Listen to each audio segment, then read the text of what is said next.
welcome to another episode of the Inner Game of Smash. Um, we're going to have a bit of a different show today. A bunch of our co-hosts are feeling unwell at the moment, so I'm going to have a conversation with Keith Blahyay. How are you Hello. doing? Pretty good, pretty good. Thanks for having me on. How are Hey, you? so it's going to be a very chic-centric show, I guess, in some ways, but only in some.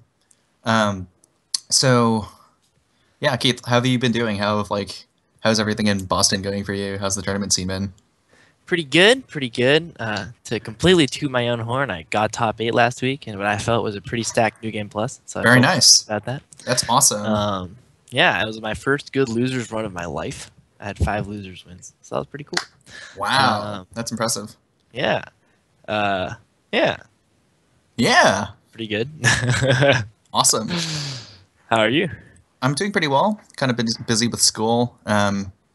Resigning myself to the fact that I'm going to be working on weekends a lot more over the next few months, and just like crossing my fingers, hoping for results. Yeah, pretty busy. I have a lot to do, taking classes and also with research. So Makes sense. yeah.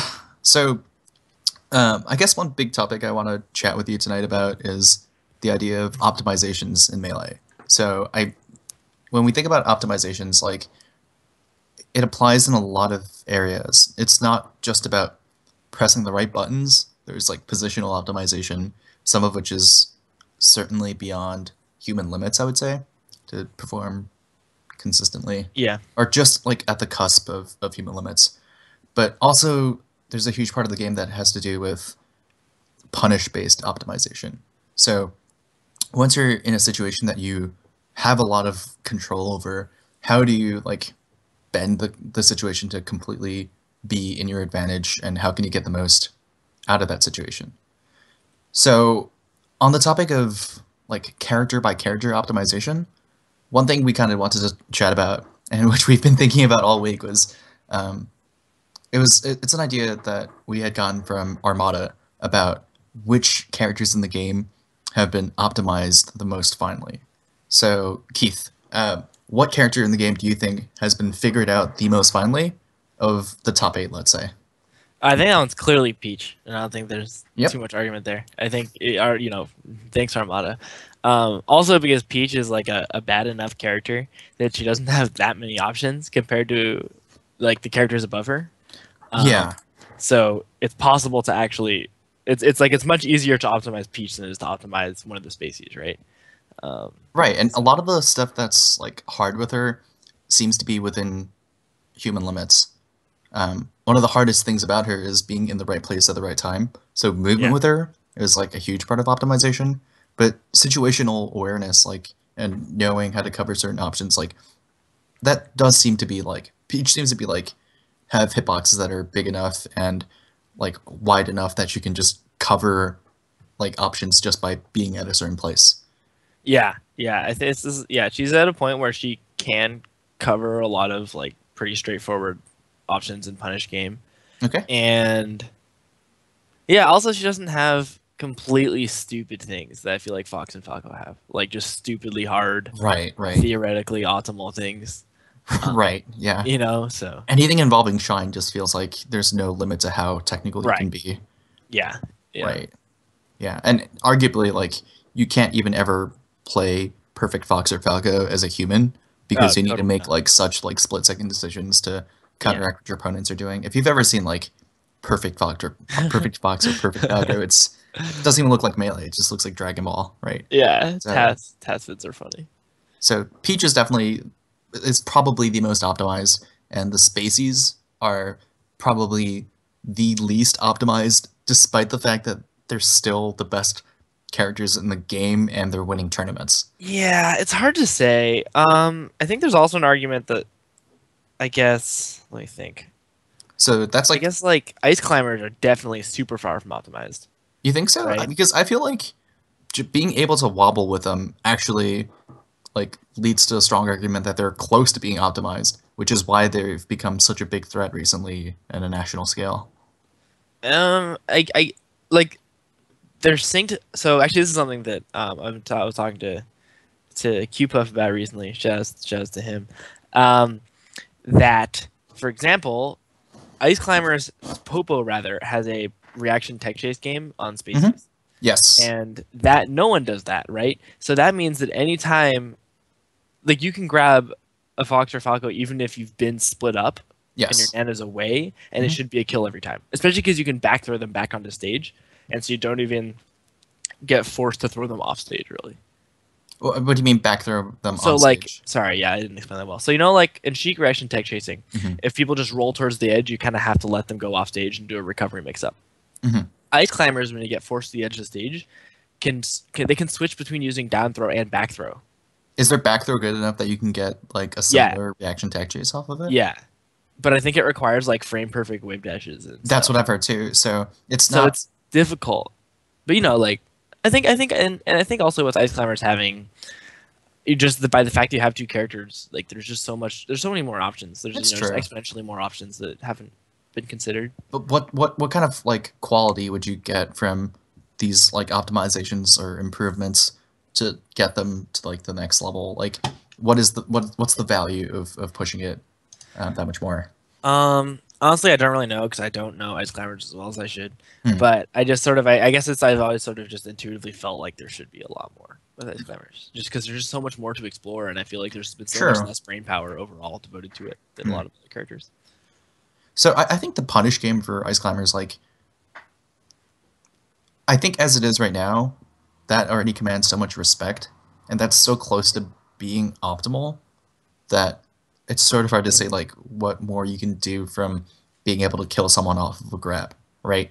So I feel like if there are improvements to be made, it would be um, like getting separated situations that convert into wobbles, Right. or I think that's like a big doing more intricate setups that lead to like the optimal punish, right? right. Okay, so I Yeah. I would probably say like ice climbers are probably in the upper half of optimized characters in top eight. I I'm not sure, but Hmm. it feels that way to me. Like there's crazy stuff you can do with ICs, like a lot of stuff that people don't currently reproduce consistently. But in terms of like what's raw, like what's in terms of like raw utility, I feel um, That's fair. That makes like sense. their punish game is like super refined. It doesn't get any better than grab kill, right? Yeah. Yeah, actually, I also think, sorry, there's another character I was thinking, Jigglypuff, I think is actually super under optimized. I agree. Yeah, so that's Yeah. actually a bit of a contentious like argument, I would say, because people will assume that like Hungrybox's style is already like because Hungrybox is like so clearly the best Jigglypuff player. Yeah. Like nothing against Abu, but like sort of Or like when Tech you even. Tech's better than Abu, I think, but yeah. I yeah think like Tech does get whoever balanced. like the second tier of Jigglypuff players below Yeah. Hungrybox is going to be like probably like Abu, Tech, um, Soft if he were still active, right? Like that tier of Jigglypuffs. Um, there's there's just a wide gap. It's sort of like the gap, the hypothetical gap between like Armada and MacD. Again, an unfair like Yeah, analogy yeah, because yeah, MacD yeah, is amazing. Um, but like there's stuff that HBox does that other puffs aren't even really like doing like close to well enough. But even beyond that, there's a lot of degenerate things that Jigglypuff is capable of that isn't yeah. like explored well enough. Um, like Yeah. theoretically, her timeout game is insane, and Actually, do we want to talk about some of the things? I have a couple things yeah, go ahead. specifically at Jigglypuff. Yeah, The two ones I know Armada has talked about this, and I think there's two obvious ones. Power Shield Rest is like not used, and you can Power Power Shield Shield Rest rest. basically any like badly spaced Falco approaching Dare, for example. You can just Power Yes, Shield Rest in the same way that Peach can Power Shield Down Smash. You just Power Shield Rest it. it's even better with Jigglypuff because Right. That's what her I'm saying. squat is so low to the Yeah. ground that Exactly. you can camp power shields. I It's know what you super mean with easy to that. power shield. Mhm. Power shield rest is amazing, and no one does it because Hungrybox doesn't. Doesn't do it. Also, I'm pretty sure, at least according to Armada, it's completely possible to reaction rest every tech option on platforms if you space yourself correctly beforehand. Okay, Um, and so that's like anytime you put a spacey on a platform, they should get rested, which that's is kind of insane. ridiculous. Like, Not even but if you Hungrybox have does the that time yet. to set up, if you have the time to set up, if you have the time to jump like right under them. I'm pretty Wow, sure is the optimal time is the optimal place that you can because like she just has enough aerial mobility that she can jump to the rolls and cover the rolls. wow. I'm pretty sure. Yeah, So so I think that's on the crazy. whole, like this is something we've mentioned a few times before, but like the power shield game is kind Yeah. of underdeveloped because some of like the power shield game like played optimally. It doesn't matter what character you play with, like or play it with. You can just get power shields like whenever you want if you're playing like 20XX or something, right? If you're Yep. at a 20x level, power shielding is trivial. But playing at a human level, like it definitely favors characters that have a low crouch and who Yep. can like just so the way shield works is that the moment you press shield, it's a one frame input. Um, like the bubble appears over your head, and it doesn't matter what state you're in. If you have access to shield, it'll appear, and your character will just like teleport into like the state where they're holding shield. And then from that point onwards, like what happens is based on your character, it'll take a certain number of frames to release your shield. So I think some of the fastest characters release it in 14 frames, and the average is 15 frames for most of the good characters, and some characters have like 16 or more. But there's not too much variance. But in those frames, you're not allowed to do anything. But if you power shield a physical attack, therefore not a projectile, right? You can actually cancel out of those frames where your character is exiting shield, those 14 to 16 frames where you otherwise would not be actionable, and you can do it by pressing any A, B, X, Y, Z, or C stick input, which is really like interesting because that means that if your character has really good range out of their power shield, it definitely favors characters like and moves weird moves like Marth's F tilt and things like Samus forward smash suddenly become good out of power shield, and obviously like down smashes with really big range. So for example, like one thing Marth can actually do is he can camp power shield into down smash, which is like Yep. not something anyone's really thought of doing too Yeah. much at the moment. But after a certain point, like that actually commands a ton of respect because like his down smash comes out like in I want to say 4 or 5 frames, and like the range for it is ridiculous. So like Marth, I think is a character who like uses power shields really well, and so is Jigglypuff. But a lot of that's like not really what the metagame is selecting for yet. But you know, at some point, like that's definitely going to be something that we're going to be touching up on more. Right. I think for a long time, I think top players have sort of seen that power shields are a big underexplored and underutilized part of the game. I think this is obviously a very pure 26 example, but I know like one of the reasons Hax has always said that he thinks Fox like should beat Falco very solidly Mhm. as people approach like top of possible human play, Mhm. is that you can reaction power shield lasers. Like theoretically, that should always be doable, and it was never possible to reaction power shield the power shield. Oh, you mean to power shield the laser and then power shield the power shielded laser? Right. That's never reactable, but the first power shield is always reactable Hmm. because we need from seeing the start of laser animation. Well, I think it depends on the distance, right? Well, pretty much never, right? And if it's at such a long distance that they could, it's not that important because it's not going to change a major interaction. To be realistic, Once you're at a certain range, like once you're close, there's a real mix up between like empty short hop and a short hop that involves a laser.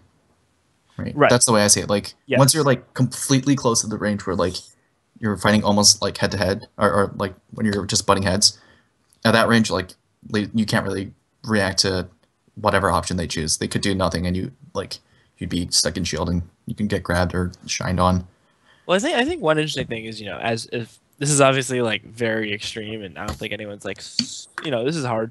But if we're talking optimal stuff, it's if you train yourself to react to the like first couple frames of Falco laser animation. I just think there's a lot of things that are like that are Oh, that's actually really super interesting. optimal and underexplored because laser takes a really long time actually.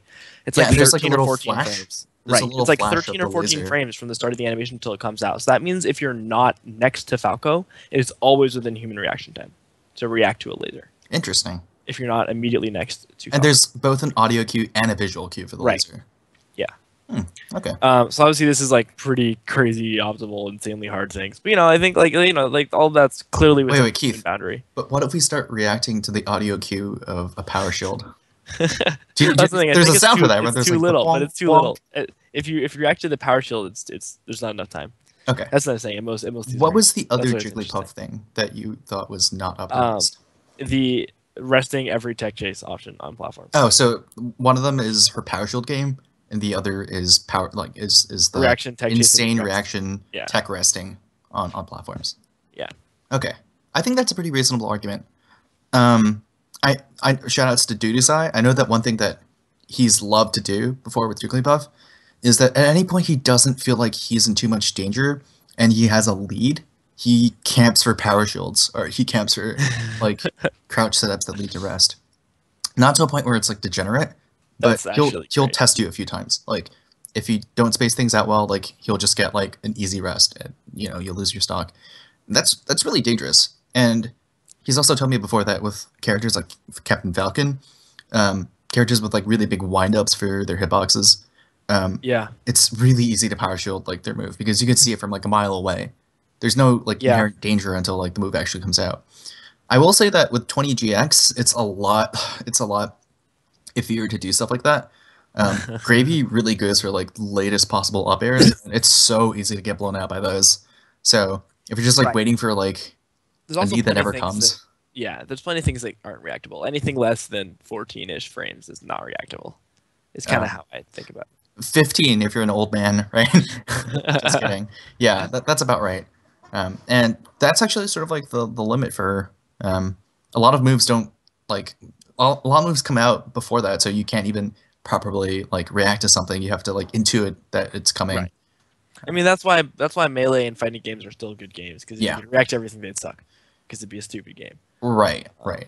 yeah. So Right. actually, one thing I dislike about melee is that I think that way too much of the Punisher game is reactable. Is Like I reactable? hate the fact, yeah, I hate the fact that reaction tech chasing is a thing, because I think that's like really degenerate.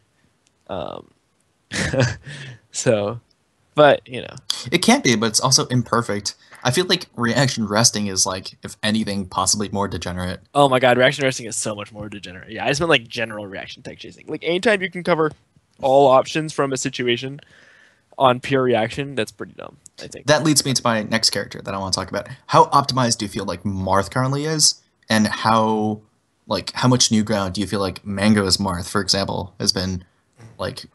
How much has that been contributing to the Marth metagame? I think those are like to me they feel like two slightly different things. I think Marth is super non-optimized, and I think that the way Mango plays it shows there's a lot of play to Marth, but it's really in not an optimized manner, right? So he's pushing the character in a very non-optimized punish game style of way. He's showing that basically he's willing to use Marth's hitboxes in a very different style, in like neutral and stuff, for Mm. example, than the way like PP and PPU might, or Yeah, both play pretty differently like as well. Mango doesn't really camp movement; he just camps Right. hitboxes.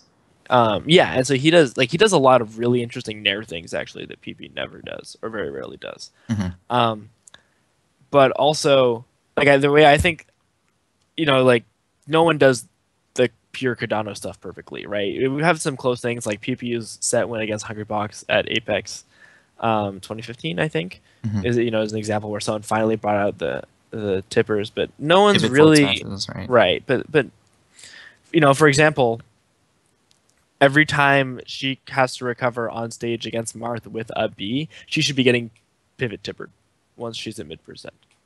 Um, It's and no hard. one, I mean, like, right, but I'm saying like I still think there's a lot of room for Marth to be optimized.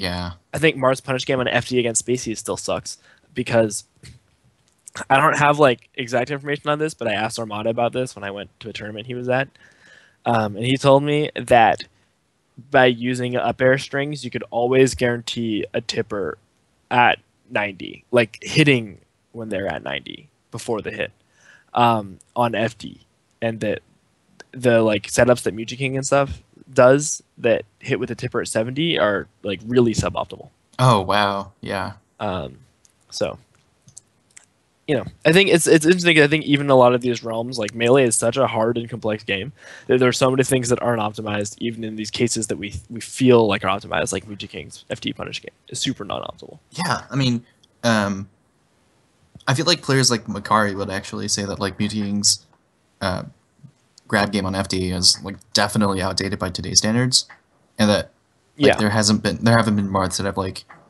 risen up yeah, to the occasion to like really boil it down to a point where it's like inescapable. right. It's like I would love to see what Armada would do on Marth, personally. Because Yeah, I think that's a Armada's really good point because, I think Armada is one of the only people who has the work ethic to really explore these things. and I think the capacity to like really break down a character to like what Right. the punish game flowcharts into. Exactly. I think Yeah. that's a really good point. Like Armada's Marth, I feel like would be like at least as dangerous as his Peach for like disturbing space animals. Well, Wow, that honestly, I want to when see you that fan see it, fiction like I've seen become it. reality. I've seen it at we've seen it in crew battles a couple times, and it's already really good. Like his Okay. Marth is already so good. I will You say know, though, his Sheik does not like get me excited at genuinely the same level. I don't know what it is. Like it it's really just boring. It's really good. I feel like it's boring and it's like really like average. I But mean, he just does the perfect tech chase stuff. You know, he he's doesn't have like the right timing. But I feel like if he were to work on it, it'd be like right. spectacular I as mean, part well. of it, I think, is the PAL difference. Like there was Ah, that's right. Yeah. Heir to the Throne or whatever when he and Hmm. Leffen both played secondaries, and I think Armada still won with Sheik Law. Who did and Leffen play? like Yoshi and such or something. Law. Yeah. Um, Yoshi and someone else, but it was like Armada played against I forget it was maybe like Lucky's Falcon against Batman and such, and Mhm. like tech chased like near perfectly, and against Lucky's Fox. Like I'm pretty sure he beat Lucky's Fox with Sheik, Wow, that's pretty amazing. like in PAL, with the weird tech. Right, where you can't actually type chase on reaction, and you have to kind of guess. Yeah, I don't know the specifics. I've heard in some ways you can reaction tech chase still. I'm not entirely sure though. It's a good thing we don't play PAL in the Yeah. US. Yeah. So Marth, I think we can both agree on, is not optimized. Um, I do think that his platform game is more optimized than his chain grab game. Oddly I enough, right? I agree. The Yeah. thing that feels less like I feel like the platform game is easier to like screw up, but in some ways it's actually more optimized. Um, Right. I there's agree just with like that. so much like micro positioning and spacing you can do with like how you maneuver your character like for grab and the amount of time you're actually in hit stun for. Like I don't actually feel like most chain grabs are that easy in the game to do. Yeah, they're pretty hard Like actually. I think Fox's that's chain grab on Fox is hard, and people argue that it's not even worth doing because like you don't get too much off of it, quote unquote. Like when you see yeah. it being done in a tournament setting, it looks like completely broken and degenerate, but it's pretty hard to like follow up perfectly on it. It's probably harder than Marth's chain grab on Spaceys, to be honest. The easy It ones, I will say, probably probably. is. I think Sheik's chain grab on Sheik is really easy. Well, you Um, still it still requires frame perfect inputs at a number of percents. at So low percents, yeah. But I yeah, think the way I see Sheik chain grabs on Sheik, it's like if you're playing with chain grabbing on, it just means that you're at 3 percentages for the most, like for the majority of the match. You're either at zero, you're at like one hit, which is like 12%, and you're at like 110, which is like chain grabbing plus a forward air, right? And off stage. yeah, So, I mean, it changes the matchup a little bit, but like it doesn't feel that hard to me to like keep Sheik and like hit stun during your grabs. yeah, Um, yeah, it's like if you ever get tilted about chain grabbing, just like remember how easy it is to do it back, yeah, and it's not that hard, and there's not too much you can do about it. If anything, I recommend like picking stages with low platforms, just so that you yeah. can like DI and escape more if you feel like your Actually, opponent is better at chain grabbing than you. So like Bonfire's FOD always and done that to Yoshi's, me.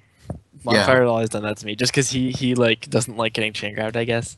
he And claims to so not be very good at it. yeah, except that I don't know. Whenever I think we drop it a similar amount when we play, but he always like strikes me to Yoshi's and counter picks me to Fountain. I think it's a good strategy, and Yeah, probably he'd be like most upset about playing on FD, where yeah. there's no escape. He There's always no bans escape. and Yeah. strikes FD first every time. Dreamland's about as bad. It's about as like Yeah, longest, right? yeah, because you don't hit the Dreamland platforms until like 90 something when you're out of chain grab range, anyways. Right. So on that topic, how? Okay, so maybe we'll talk about Marth slightly more. So the platform shenanigans on Marth, pretty optimized, I think we can say, Yeah, right? Like, you can it's get not guaranteed tipper perfect. up airs. We all know this. You Yeah. can get tipper up. You can get like good up airs, and like based on how you pivot your character left and right, you can get up tilts. Yep. The up airs are pretty much guaranteed, and the up tilts just require like reaction on your end. And Yep. tippers are sort of like the same kind of thing Yep. with I think about with probably with more of a demand on timing. But Right. There's a little more guesswork involved with some tippers because you can't cover all reactions or yeah, all yeah all but his options. platform like Yeah. the thing about his like platforming is that like you can at least get like like a solid amount of percentage against fastball is there to the point where they get really anxious. Like Yeah. you can get like 60 or 70% easy off of like juggle, Yeah. right? Um, but maybe like the follow up isn't always optimized. Like sometimes you watch like the Moon playing it, and he'll just keep on juggling you onto the top platform and up smash you for the kill. But Yeah. like setups like that might you got to work for those a little bit more. Um, Yep. so Marth probably is like somewhere in the middle of optimization. Like I think he's just like so complex and hard, and with like little movements that actually count for a lot, that I don't think he's like well optimized at all. Some portions of his punish game are like some of the platform setups, but I think his ground game and like his like chain grabs on an FD like stage are definitely not optimized. I think the most general way I can say that this is why Marth isn't optimized is because pivots are hard. Like almost every situation in Punish game where I'm like, people haven't perfected this, is because it requires pivots, and pivots are hard. Yeah, and I think Marth gets like a ton of mileage out of pivots, more so than Right. like a lot of other characters. Right. Marth definitely gets the most. Um, Oh so, man, can I ask you like a really random question? sure. Did you watch PPU versus PBMD for I want to say Battle of the Five Gods? Yeah. Yeah. Okay, PPU got destroyed. yeah. So we're thinking about the same set. So I think they started off on I want to say Battlefield. Battlefield, and they ended up going to Pokemon. Right. But PPU took him to the Pokemon. narrative that stuck with me the most was the fact that PP won neutral like so much more Yeah. than PPU, to the point where it was just ridiculous because like I thought that PPU would have better control over the character, but like PP just like pushed the movement in neutral to such like a fine degree that he knew more about, that PPU just like lost over and over again. Like I think Kevin's like an amazing player, but like PP just like knew a few small movement gimmicks that just gave him the advantage every single time, and he just pressed for those situations every single time. Like if you're better at dash crouching for down tilts, you already have a bit of an advantage. But PP did something that I hadn't really seen before, where I'm not sure whether he walked up really like whether he did walk down tilts or whether he like I thought I saw was he dashed and then he entered a crouch before the normal distance that you can enter Hmm. a crouch, and he would just immediately transition into like a down tilt. Yeah, I'm not sure exactly. I I'd have to rewatch it, to be yeah, honest. I'm not a Marth main, but like that really stood out to me. That I was like, oh, is this even possible? So little like movement gimmicks like that, especially in the Ditto, select for so much to the point where I'm sure that like just knowing that one bit of information and that one like like slight optimization gave PPU like a commanding enough edge that like he made the neutral look unplayable for PPU. Yeah. Yeah. I agree with that. Mm. I think also one thing that I think we sort of got slightly sidetracked on Yeah, that sorry we're about going to talk that. about, no worries, is that sort of this idea of, I think we can all sort of agree that there's a lot of things in Melee that are clearly not optimized and that are at the border of what's doable for people. Yeah. And sort of, is that good and should you strive for that? And, what's the value of the you know, super theory bros? Um, like, is that good or not? Is it Um, like an ideal that you feel like is worth striving for? Is the for payoff there? play, yeah. Like, is this something that's only useful as sort of a thought experiment, so you feel like you understand the game more, or is this something that you should actually try and implement? And sort of, where do you draw those lines? All right, so Keith, you're gonna have to be honest with me for a second here. Do you feel like reaction tech chasing with Sheik is worth it? What do you mean by worth it? So if you don't get it 100% of the time, and you hit it maybe like let's say 80% of the time, should you consistently go for it? If you only hit it 8% of the time, and your end goal is to only hit it 8% of the time, then no. What I think is more useful is to reaction tech chase at sort of low percents, or once you get a read for them. Um, and so like what I do right now, because my reaction tech chasing is very mediocre, and I can, I'm like very irregular with it and inconsistent, is I reaction tech chase until I hit a percent where a read will actually give me a good launcher, and to where I can probably kill them off the launcher. And so Okay, I go for a reaction tech chase until I get a 50-50 on a kill, or a good chance at a kill, okay, effectively. What I think is valuable long term is that I think if you're actually trying to win serious tournaments, you're going to need to be able to reaction tech chase with Sheik if you're trying to win a major with Sheik. okay.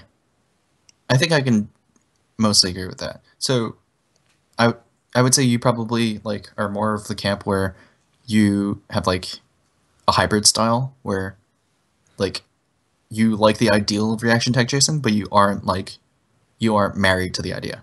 Right. Okay. Yes. Um, on my end, I would say I'm a little bit more stubborn about reaction tech chasing. Like a lot of the times, like I want that to be like the melee that I represent. So even though I feel like I'm physically like not always cut out to reaction tech chase perfectly, because I feel like it's humanly possible, I want to go for it like more than is wise for me. So I think a style that suits my play more would be one like that's more like your style or like Kirby Kaze style, where you tech chase until you get like a sense of what options your opponents are choosing, and eventually you just go for like a breed that blows them up. Um, Right. Yeah. I feel like I'm more loyal to that idea, and maybe that means that like I'm a few steps behind in like what I could be doing or what I should be doing. Um, do you feel like reaction tech chasing has made you a better player, or do you Yeah. think it's like worth like the work you've put in? Yeah, totally. I mean, yeah, I mean, I practice reaction tech chasing pretty regularly, and I think, like long term, I don't know. Honestly, I don't really have an exact idea of what I want to do long term. Is basically, it's also another thing I found is that as my reaction tech chasing has gotten better, my reads get significantly better. Is something I found a lot actually Oh yeah, practicing. because like in the process of reaction tech chasing, like you also Right, optimize your movement, so right. you're sort It's of at the right also place at the right time, waiting for something to happen, right? yes. I also think it's that the more you can reaction tech chase them at first, the more time you get to read them. Okay. Because you get so much more data on them, which I actually think is one of the really cool parts. But that's really hard because you have to both reaction tech chase and keep a mental note of what their habits are in different situations. And so that's what I try and do. And sometimes it messes up my reaction tech chasing too. Tell me if But you agree with me on this one. Like like how good you are as a player isn't directly like correlated with the quality of your defensive mix-ups for like reaction tech chasing on the defensive end. So like if you're playing a fox, okay, yeah, like expand on that. I feel like relatively mediocre space animals sometimes have really good defensive mix-ups on their tech chases upon being tech chased. Whereas like some really high level species are actually pretty patternistic in their tech chasing. See Hacks, for example. Hacks is gonna like I feel like he techs in place like more than 50% of the time. He knows it's a good option and he's like remarkably stubborn about it. I think I think there is a pretty high correlation, sort of contrary to what you're saying. I Mhm. think that when I watch players like Hacks, and I think Ice is the hilarious example from that Ice Plup set at Mhm. Genesis, they go for reaction or for the tech in place because they see their opponent doing the pure reaction tech chasing. And Mhm. so, like when you watch Ice Plup, he does ambiguous DI tech in place 5 times in a row until Plup misses it once, and then like goes. it gets reversaled on. You're right. Lol. Um, okay, so I'm gonna read this because Howard just posted.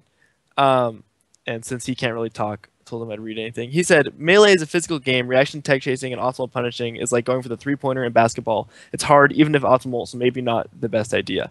My response to that is that Stephen Curry is a god. Stephen Curry is a god. And that you should go read, and everyone should go read the 538 article on how absurdly efficient Stephen Curry is and how he has positive returns on investment.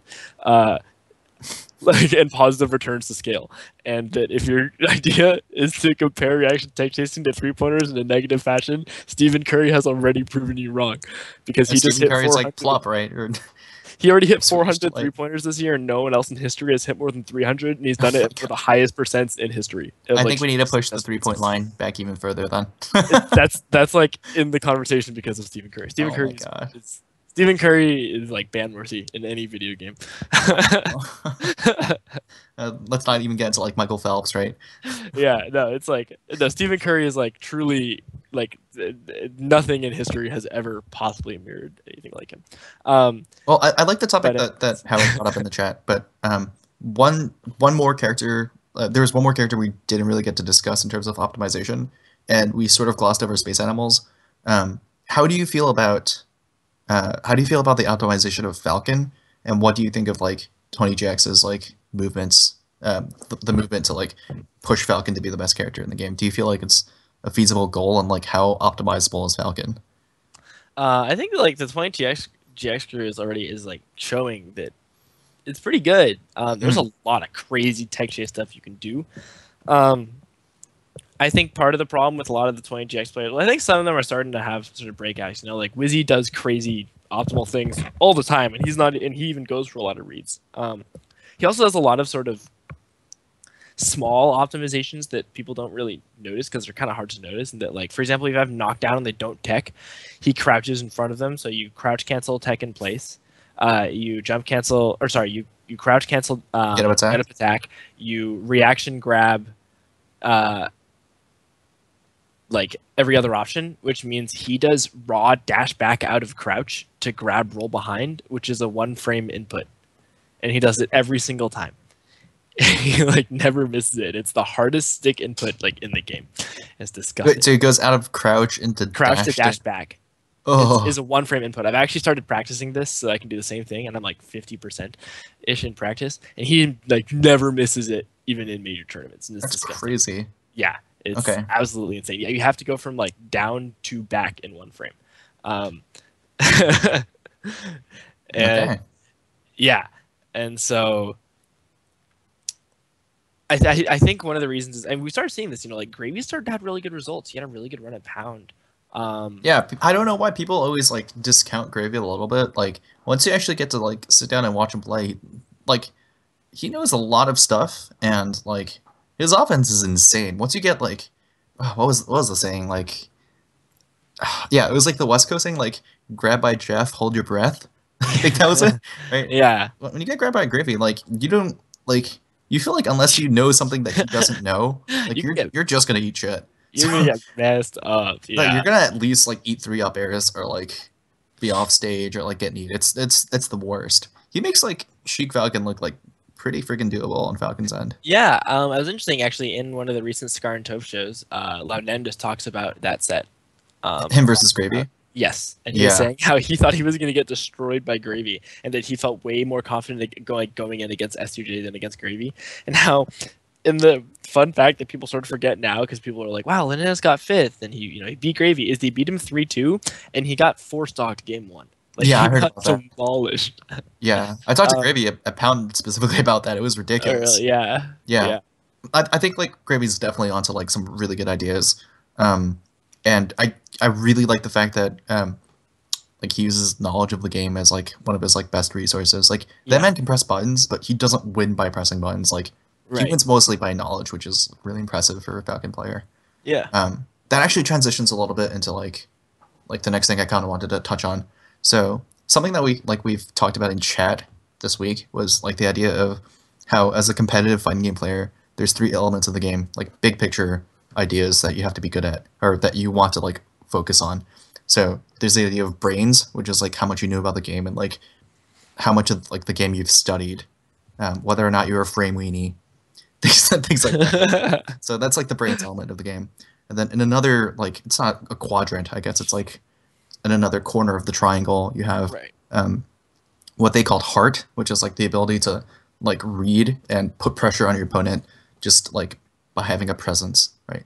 So if you play like at the same range over and over again, I mean you see it in like 4.05 CPUs in Smash, like there's no heart to them. They're just executing, like these optimal plays, and you figure out like how to get around those plays and like playing it a way that dances around all those ranges after a while, right? So that's an example of like someone who doesn't have heart but has like all the brains. And heart players obviously like they're a pretty big challenge for like players who try to like figure everything out because there's like so much to process and digest that like you're bound to like make mistakes, right?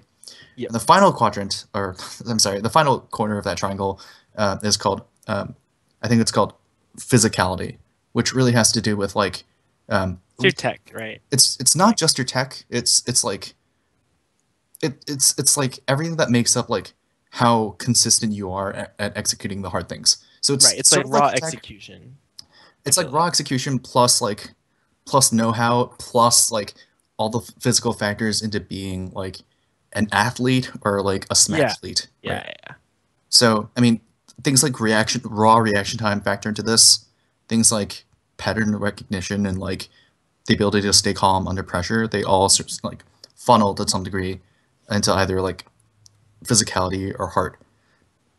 So what I liked about Gravy is the fact that he's actually like a lot more of a brains player than I think people give him credit for. Like he, if you've ever watched him play, like he's definitely not the kind of like Falcon that just jumps at you and hopes that like you'll get a good result. Yeah. Yeah. Instead, I feel like he really puts in the work to like understand like hit stun, what kind of like mix-ups people are doing, and like like I learned a lot just by playing him because like I didn't know that you were supposed to like DI Falcon's up throw a certain way as Sheik, Yeah. such that he doesn't get like a running jump on you and things like that. Like that really impressed me.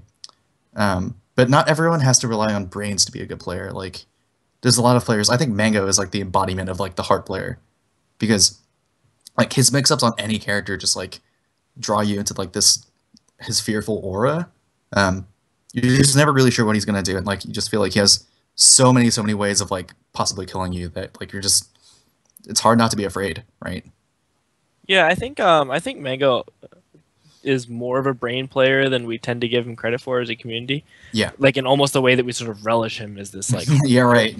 but it's like when I watch his analysis vids, like man, that guy understands the game really well and knows everyone's options. Like he doesn't know the exact frames and sort of doesn't have like the exact specificity to it Mhm, that someone like Gravy or Mewtwo King does. mhm.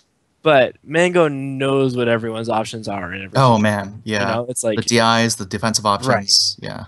So I think and I think that's sort of where they blend is that he only is able to put on the pressure and the um sort of more I don't know the non purely like mechanical pressure and stuff that he does. Hmm. He's able to do that because of his knowledge, you know. Hmm. So I feel like those are sort of more interconnected sometimes. But yeah, Who do you think is like a physicality player then, based on that description? um, let me think for a second. I have like two candidates in mind. I mean, I think the immediate candidate that comes to mind is Hacks, but I don't think even he completely fits that because Right. I think yeah, Hax is sort of like that. I think Armada I is sort think of like a physicality player. yeah, I think that's fair to say. I see what you're saying. Yeah. And I would also probably say Swedish Delight because like he's so built up on fundamentals and like Hmm. his reaction tech chasing is just like a cut above the competition at the moment. I think he's like historically speaking, the best tech chasers like ever are probably like probably Plup. It's not really like uh, people used to say Mutaking, but Mutaking does not like reaction tech Yeah, chase. his tech chasing sucks. Well, it doesn't suck. It's just all reads. He does terrible reads, in my opinion. Actually, I really hate it. Oh no.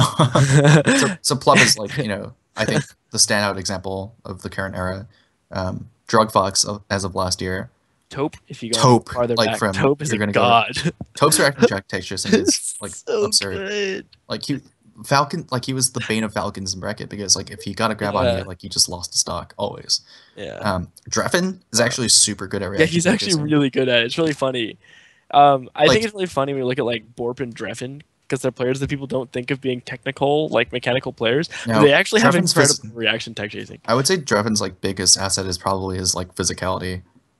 Like he's good enough to like know like what things people will screw up on and really like push the game to that level. And like when you screw up against him as certain characters, like you just get blown up super hard. So um, yeah, and I think after that, like Swedish Delight is definitely like put himself on the list as like being Yeah, one of the historically best tech chasers.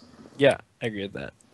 I Yeah, totally agree with that. I think a lot of the other like I mean like Captain Jack was never like he never did that. And Amsa, like brother Amsa from Europe, he never had Yeah, to because of PAL, right? yep. Um, yeah, Like it's for pretty interesting. Triforce is sort of in that vein now. If he still plays in PAL and he's amazing, and his movement and stuff is crazy. But yeah, he doesn't really reaction tech chase. Yeah, What I cool. think was crazy is watching Plup reaction tech chase in PAL actually, but that's a different story. Yeah, I'm so happy that Plup is like a good Sheik player because like I think for such a long time Sheik was defined by Music King. Oh my god, yeah, it's awful. To see like someone else with such like a distinct sense of dedication to that goal is just It's just given the Sheik community so much to study, Yep. and he's Yeah. only been playing Sheik for like a little bit more than a year. So Yeah. Yeah. yeah, Sorry, what were you gonna go on? what was I gonna go on? Yeah, you. Sorry, I interrupted you. I think that was about like all I wanted to talk about with tech chasing. Maybe just Yeah, I back to mean, like this idea of like this theoretical triangle of strengths and how I guess my next point from that was that like how as like if you want to be like a national level threat, you have to like sort of pass like minimal thresholds for all three of those areas. definitely, I definitely. mean, if you're deficient in one, even if temporarily, like physicality is not always something you can control, right? Like Yep. if you're hacks and you like have not been able to sleep well, that's definitely going to affect your Yep. physicality, right?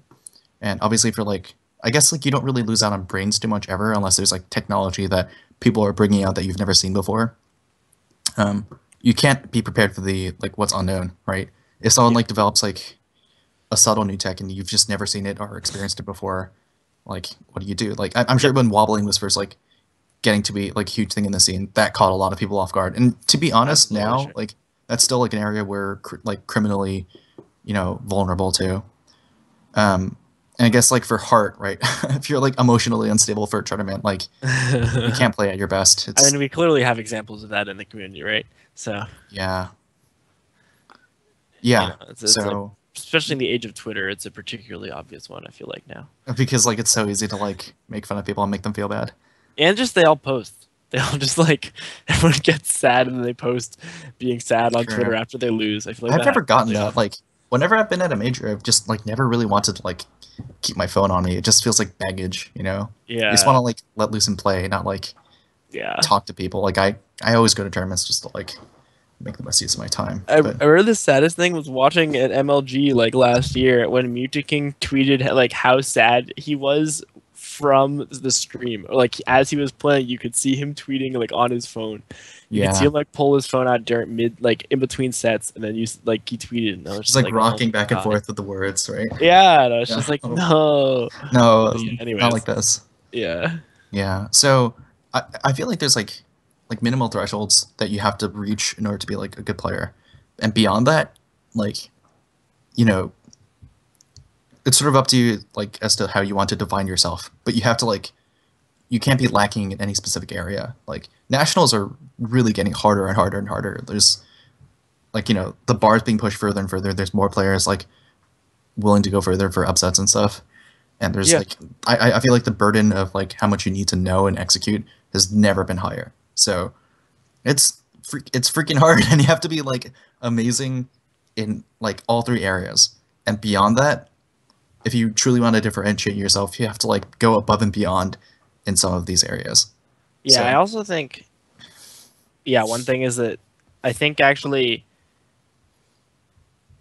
the sort of heart, the mental game of melee is the hardest thing to work on, which I it's think is secretly the important. hardest, right? Because it's Yeah, like the one you have you the least can't grind control it. over. Yeah, you can't just grind it. Like you actually have to like learn yourself. You have to like meditate, go on like walks in the woods to build mind, right? Or you don't, but you have to figure out that you don't need that. You know, Yeah. it's different people. Some people won't. Some people won't want that. Some people don't need that, and some people do. And you have to figure out what works for you. I think Like that's what what's really what hard. works for me as a person, right? Right. That's Exactly. there's not even like a cure-all solution for everyone. Like Right. Knowledge and physicality are pretty much the same for everyone, and the mental game is really not. yeah. Like I think is a big if you just like transplant your knowledge onto another player who has better physicality, that player will probably just be better, right? right. Like if I feel like if oh my god, like imagine if like King's knowledge could be transplanted into like just Jason's body. Like she Yeah. could start winning nationals again. It's yeah, I've thought about like weird things like that before. Like No, how yeah, to combine it's Smasher fair. is like Yeah, anytime, yeah. yeah, with our powers combined, we'll win a national. Yeah, yeah, And so like yeah, melee's hard. It's it's a really demanding game. Um, so on that note, like, do you feel like it's better to like to shift like to adopt a style that plays best to your strengths, or do you feel like it's best to chase your ideals as for like what you care about like doing in Melee. Do you see what I I mean? Like, Yes, I do, and I think that you should play to what's good with your style. This was a large for me. This is a large part of why I switched to Sheik is because when I played to Fox, I was like, no, like there's all this stuff that I think is perfect, especially because like I think in some other games I tried to like be more perfect, but and so I was like, oh, I'm gonna well, not really, but I guess I just like I'd never played a game like Melee where the optimal was so mechanically difficult, especially with a character like Fox. That for a long time I tried to practice like really difficult Fox tech and stuff that I think is really optimal in a lot of situations. And then I just kind of realized that like I think I play much better when I can slow people down and when I can make reads, and when I can focus on that sort of stuff more, which is a large part of why I switched to Sheik because I think Sheik fits my play style and the way I think about a game a lot more than Fox, and I think that's good for me. that's one of the reasons why like I was pushed into playing Sheik too. So, um, little known fact: when I moved into New England, I actually wasn't a Sheik main. I You're a was a Marth Marth main, main for right? a long time. Yeah. So it wasn't until I started hanging out more with Zoso, Mad.Zeb, and Mafia in Rhode Island. We were playing at like a series called Havenshine, led by Ron Rigo. Shoutouts to Ron. Um, that I started like you know realizing like what I was good at and what I was bad at, and like Zoso just like made me realize that like like I was like a scrappier player, and like Marth doesn't really dwell on trading, but like Sheik sort of can do it, and Yeah, that he thought that I could get like better mileage out of like not so much the gimps, but just on like solidly playing neutral, which is kind of weird because that's one of Marth's strengths. But he just told me that like my it's dash dance different. was like Yeah, not as refined as it could be, and like that Sheik was just like a better character for holding her ground, which is what he thought I was good at. So little things like that like push me towards this direction. But even now, that's like something that's really relevant for me because like as I mentioned earlier, like is it better to play like Kirby Kazooie style or is it better to play like Plups or Swedish Delights? So I mean, ideally, yeah, I want to be able to play like completely like a reaction tech chasing game, but like that's sometimes you're just like gated by one factor or another, and I feel like physicality is something that like gates me a little bit in terms of reaction tech chasing. But it doesn't necessarily mean I should give up on the character. It just means that like I could play in a way that accepts my shortcomings or works to improve them. yeah. I mean, I think. I guess I have a couple of responses to different parts of that. Yeah, I think it's. I think you do sort of. I think it's at least so much exponentially easier to play to your own style and force yourself to play in a way that you shouldn't, that it's sort of worth it. Because I just have a hard time imagining that people are ever going to truly like if you're trying to optimize a playstyle that you can't really, that you're having to force yourself to play, there's probably going to be someone else that's better at it than you. Is one Here's like another way to think example. about it. Should Flamin eat a wobble? I mean, he has actually started to sort of learn it. So in that case, I'd say yes. I think he's known how Like to do it for a while, but like it's just now he's like actually has it. Like he literally can't do it. Is the funny part. He literally drops it all the time. mm, And so I think he should. The other example I was gonna say is like, so for example, I think in reaction tech chasing there's a lot of subtleties that actually suggest that you should go for reads sometimes over perfect reaction tech chasing, because I don't think perfect reaction tech chasing actually leads to optimal punishes in all cases. mhm. One of these cases being, particularly on small stages, if people just roll to the ledge and do a mix up of certain DIs with tech rolls towards a ledge, such that Mhm. you grab them, such that your down throw can be DI'd in a way such that they can edge cancel pretty easily Right, right. without you being able to hit them first, and they can still react to the forward throw and DI your forward throw differently. So there's a lot of things sort of like that where I think, I just think it's also just really hard to define optimal. So if you're trying to push yourself towards this vision that doesn't really exist, like you should probably be trusting yourself a little more on some of your intuition and your reads. Right. Um, At what point are you just being crazy? And at right. what point, like, is it worth tunnel visioning? Yeah. And I think that people definitely, stray on both sides of that. There are definitely some people I think they're a little too far and kind of hit the crazy point. I'm not going to drop any names here, right? But yeah, I generally agree. But on the same time, there's just such this like there's such a sense of like allure Of of course, yeah, like monopolizing one part of the game and pushing it further than anyone ever has, and just like yeah, making that game strategically your own, right? yeah. At the same time, though, I think that a lot of these cases, when people see people being like, "Oh, this is the optimal reaction thing," those players are actually making tons of reads.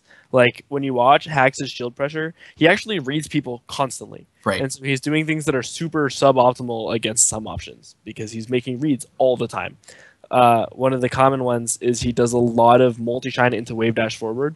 That's a hard read on people trying to pick certain out of shield options at certain times that will get like a certain narrow shield timing that will get hit by the shine while they're in jump squat, and then you Hmm. get a full wave shine punish. You know, like I think that the way that the community thinks of optimal is just pretty inaccurate and kind of bad. Right. So Yeah. All right. I think that's just about gonna do it for our show tonight. Do you have any shout outs that you want to make, Keith? uh I guess shout outs to all the crazy melee researchers since we're talking about the Optimal show. Guys like You Super know, Doodle Man, Kadano, right? Magus and Magus, oh oh god. yeah, all those guys. Mutagang for writing Music. that like Oh my tome. god, the Bible. Yeah. Yeah. How funny would it be if like someday that was actually like considered the Smash Bible? Like people could like quote sections of it and like, on that Yep. day, like Mutagang wrote blah blah blah. I mean, the crazy thing is like, so like in chess, there's a massive opening book that's some people refer to as the chess Bible. And so Nice. there's a little history there. Cool. But yeah. Yeah. I have some shout outs for the guys at Amesbury who are Oh cooking up a yeah. storm right now. Woo. And also to Theo, who couldn't make it tonight, but he hosted a tournament yesterday because New Game Plus was Yeah, that's flooded, actually crazy. and they Good went stuff, with Theo. NEU Game Plus instead, Northeastern University, and that looked like a really awesome tournament. So shouts to Theo for getting that to launch spontaneously. Yeah, seriously. Amazing. All right, are there any viewer questions that like are in the chat right now? I don't have Twitch open yet. Do you see anything, Keith, or is there anything we want to answer? Oh my God, can I just talk about some of these Amesbury results real quick? I just opened All them right, actually. go ahead. Bonfire just 3-1 to infinite numbers. Wow, that's amazing. I don't know what happened in that set. I'd I love if saw someone could tell Infinite me. Numbers playing Yoshi today, Oh, dude, play so Yoshi. I Made hope it he. to winter semis though. So I don't That's know. awesome against Crunch. I feel like Crunch is so good against Sheik. It's ridiculous. Yeah, Yeah, I don't know. Well, who knows? against the player like Check Crunch, I that. feel like it's probably worth it to like read once in a while. Yeah, I don't know. Yeah, Versal's hard. All right, yeah. Looking forward to these results. Oh, I'm probably going to be tuning into those afterwards. Numbers was playing Yoshi Falco. Okay, that answers that. Sorry. Okay, Okay. my bad. Oh man, we could have won this tournament too. Yeah. Whew. All right. Yeah, I don't think I have anything else. But All thanks for right. having me on. So yeah, thanks for coming on tonight. I had like that was an awesome show, and we hope you guys will tune in next week. All right, have a good night.